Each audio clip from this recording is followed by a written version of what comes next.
Hello friends, welcome back to the new tutorial of the Typescript. So today we are going to learn about the abstract classes in the Typescript. So those who haven't subscribed my channel yet, please to subscribe my channel, and if you like the video, please to like, share and comment on my video. So let's get started. Abstract classes in Typescript serve as a blueprint for the other classes. They cannot be instantiated directly. Instead, they are meant to be subclassed.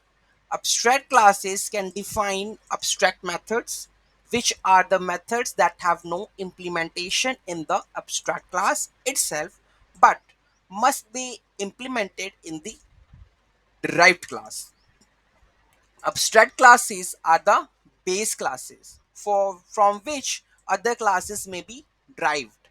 They may not be instantiated directly, unlike an interface. An abstract class may contain implementation details of its members. The abstract keyword is used to define the abstract classes as well as the abstract methods with an abstract class. The class which implements an abstract class must call super in the constructor. Make sure the class which implements an abstract class must call a super in the constructor. To declare an abstract class, you use the keyword abstract. Typically, an abstract class contains one or more abstract methods. An abstract method does not contain implementation. Yes, it only defines the signature of the method without including the method body.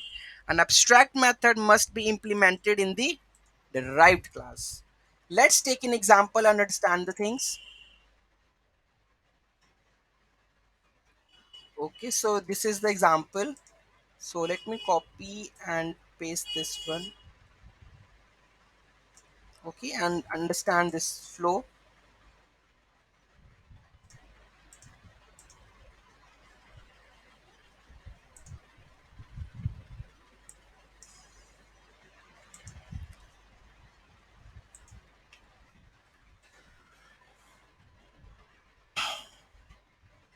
Something is error over here.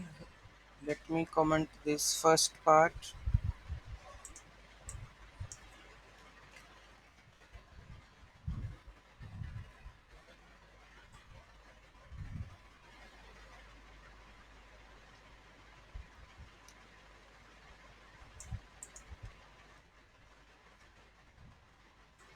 First we comment my previous code because I think the same class definition over here.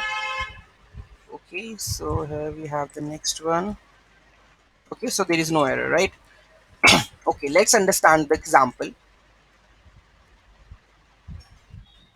Okay, so the keyword abstract is used to define the class. Okay, so here we go with the explanation also. The shape class is declared as an abstract class. Shape class declared as a abstract class. It has an abstract method. It has an abstract method named calculate area that does not have an implementation in the base class. It does not have the implementation in the base class. Okay. The circle and rectangle classes extend the shape. The circle and the next class is rectangle. Extend the shape class. Okay, and provide implementations for the calculate area method. Okay, so here you can see they have the calculate area method. They have that have the logic over here. Okay, instances of the circle and the rectangle can call the calculate area method, which calculates the area of the circle and the rectangle respectively. So they both calling the calculate area, which is defined in the abstract calculate area. Okay, the display info method is defined in the abstract shape class and it's common to all the subclasses. This method is that is common to the all subclasses, so they can use that one. Okay, so this is the example over here, right? So abstract classes are meant to be inherited from and they cannot be instantiated directly. Okay, this is the first step. And this is the super one that we have already discussed why we added the super here. So I have already told you what exactly it is. The class which implements an abstract class must call the super in the constructor. Okay, and then they have the calculate area, and then you can see here circle, you are defining the new circle with file circle area circle dot calculate area, and you can also call the display info. Okay, and the last, that is rectangle area, rectangle dot calculate area and rectangle dot display info. Okay, so let's take the last points over here. Abstract methods have no implementation, which we already see. Here you can see this is abstract method. Okay, and they don't have the implementation in the abstract class but must be implemented in the derived classes. So in the derived classes, what we have the implementation of the calculate area. Abstract classes can have non-abstract methods that are shared among the derived classes. That is true. This is the display info, which is shared among all the classes.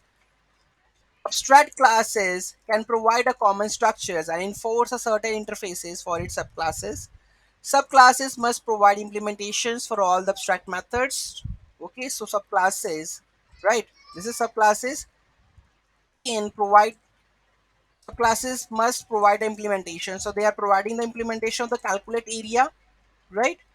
Abstract classes are useful for creating the common base for the group of related classes, enforcing a consistent structure, promoting the code reuse while allowing for customization in the derived class. So basically, we are doing the customization in the derived class. Okay. So any doubt, any query in that, just do let me know in the comment section. Thank you so much for watching this video. Have a great day.